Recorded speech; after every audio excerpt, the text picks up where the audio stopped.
Halo kawan sekalian, dimanapun Anda berada, salam sehat untuk kita semua.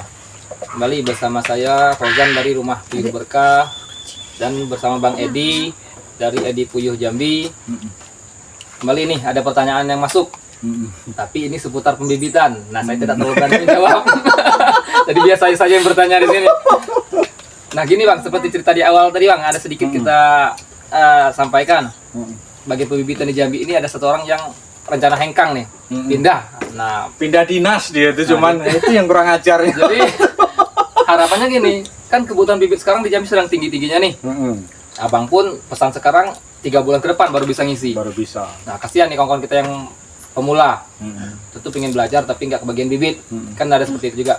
Mungkin kawan-kawan sekalian yang menyaksikan video ini di mana berada, khususnya di kota Jambi atau sekitarnya, boleh nih belajar tentang pembibitan sama suhunya nih. Nah, untuk video-videonya ada di Edi Puyuh Jambi channel. Khusus pembibitan beliau ini lengkap. Nah, jadi untuk pertanyaan yang sekarang masuk ini tentang pembibitan, kan kayak gini, kalau puyuh petelur untuk konsumsi itu tidak perlu pejantan, ya Bang? Itu sudah bisa menghasilkan telur. Bukan seperti yang disampaikan oleh seseorang itu ya. Itu agak-agak pusing saya dibuatnya, baru-baru belajar kena tipu pula. Jadi puyuh betina itu bisa bertelur tanpa pejantan. Itu untuk konsumsi. Nah, kalau untuk pembibitan ini itu harus ada proses perkawinan. Yang artinya puyuh betina itu ditambah pejantan. Dalam satu kota itu ya boleh perbandingan 1:3 atau 1:4. Seperti itu Bang ya? Ya. Kalau Bang pakai perbandingan berapa? Kalau saya 4:1. 1 jantan 4 betina. Iya. Nah, itu perbandingannya. Nah, pertanyaan lagi nih muncul. Untuk usia daripada puyuh jantan dan puyuh betinanya ini, beda. apakah bisa puyuh jantannya lebih muda, entah puyuh betinanya lebih muda, intinya berbeda. Usia daripada puyuh jantan dan betinanya berbeda, tetapi digabungkan. Apakah aman? Apakah baik? Apakah tidak dianjurkan? Boleh, monggo dijawab. Gitu ya. Pertanyaannya itu, taruhlah puyuh betinanya lebih tua, Ya. atau puyuh jantannya lebih tua, atau apakah itu bisa kan? Iya. Gitu? Kalau menurut pengalaman saya ya, saya bercerita pengalaman guys. Saya menurut pengalaman yang pernah saya jalani, begitu yang muda ini kawin sama yang tua, memang terjadi masalah di situ. Di awal-awalnya itu terjadi masalah. Kanibal biasanya. Cuman ada trik tertentunya di situ. Kalau misalkan beda usia, misal beda usia ya. Entah itu yang jantannya itu lebih tua ataupun betinanya itu muda atau seperti apa, yang penting beda usia. Iya. Cara menyampurkan itu jangan sekaligus. Artinya gini, kalau bisa saya itu lebih banyak jantan dalam satu kandang. Misalkan dalam satu kandang itu ada jantan itu 10 misalkan. Kita masukkan betina itu 5 dulu, supaya dia terjadi kawin di situ. Nah, 5 atau 6 itu. Pokoknya intinya lebih banyak jantan daripada betinanya. Oh, perbandingannya lebih banyak jantan. Iya, waktu di awal untuk proses pencampurannya. Nah, itu kayak gitu, dipertemukan itu kalau bisa lebih banyak jantannya dulu.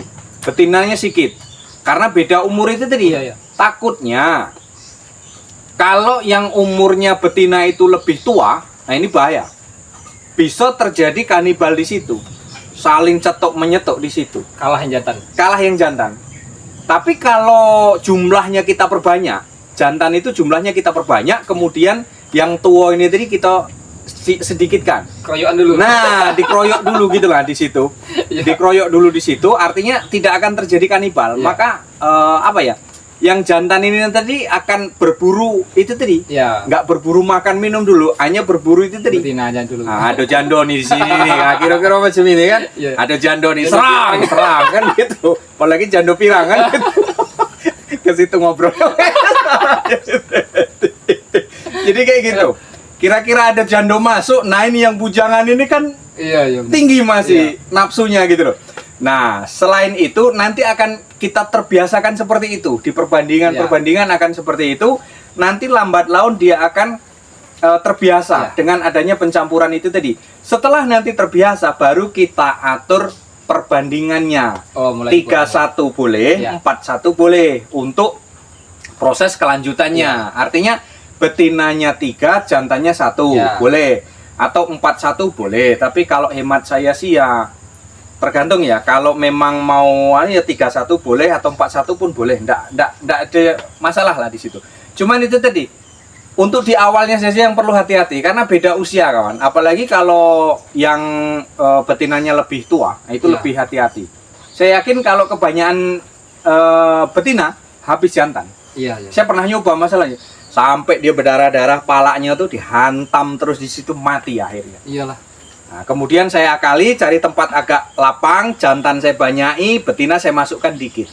Terus seperti itu saya coba sehari 2 hari terus saya coba di situ, maka lama-lama akan menjadi kebiasaan itu. Jadi setelah terjadi biasa, maka di situ aturlah ritme untuk perbandingan dalam satu koloni, dalam satu kandang. Mulai dikurangi. Mulai jantannya dikurangi. Ataukah itu 31, ataukah itu 41. Nah, itu nanti di situ. Boleh dicampurkan boleh, cuman ada caranya. Nah, kalau dia tuh seumuran, Ya. ini nggak jadi masalah. Kalau dia seumuran nggak jadi masalah. Terkadang kan banyak yang kendalanya di situ ya. Ini beda usia Pak, gini ya. Kalau beda usia itu tadi caranya seperti itu. Cuman kalau dia nggak beda usia, artinya sama netasnya di hari yang sama, jam yang sama, mungkin selisih seminggu, itu nggak jadi masalah. Aman-aman saja. Aman. Bang. Tapi kalau selisih umur mungkin sampai berbulan-bulan, nah itu yang bahaya. Bahayanya nanti di situ terjadi kanibal kawan, karena perbedaan usia itu tadi. Lebih ganas yang Lebih betina. ganas. Karena betinanya badannya besar loh. Iya. Yang jantan badannya kecil loh. Iya. Kalah di body saja dia kata dia kan. Nah, sudah ngeri di situ gitu loh. Nah, mungkin itulah perbandingannya Iya. seperti itu.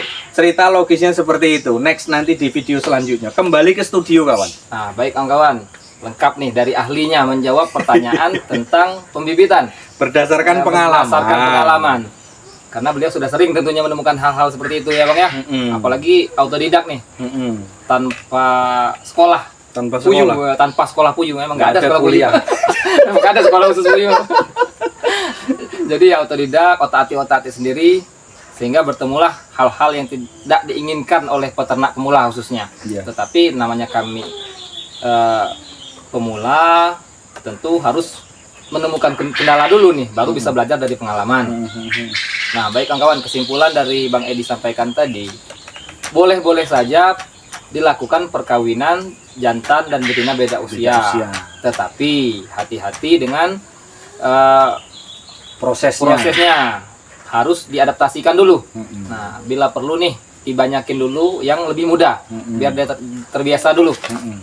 Ya, terlalu tua yang jantan juga nggak bagus. Ini muda, gadis muda masuk nih. Jumlahnya sedikit ya selesai nanti. Nah, jadi diadaptasikan dulu. Sebaliknya juga yang Bang Edi sampaikan tadi. Ini jantan, badannya kekar, ketemu bujangan masuk nih, sedikit jumlahnya selesai. Nah, jadi harus diadaptasikan dulu. Nah, baik kawan-kawan, sambil bergurau, ada hal-hal yang dapat kami sampaikan di sini. Semoga bermanfaat untuk kawan-kawan yang menyaksikan. Khususnya yang bertanya tadi nih. Nah, nggak tahu nih dari mana. Nggak tahu dari mana itu, nggak ada ini ya kan. Mudah-mudahan beliau menyaksikan video ini. Nah, untuk yang mau belajar beternak puyuh, khususnya pembibitan, bisa nih diambil pengalaman dari Bang Edi.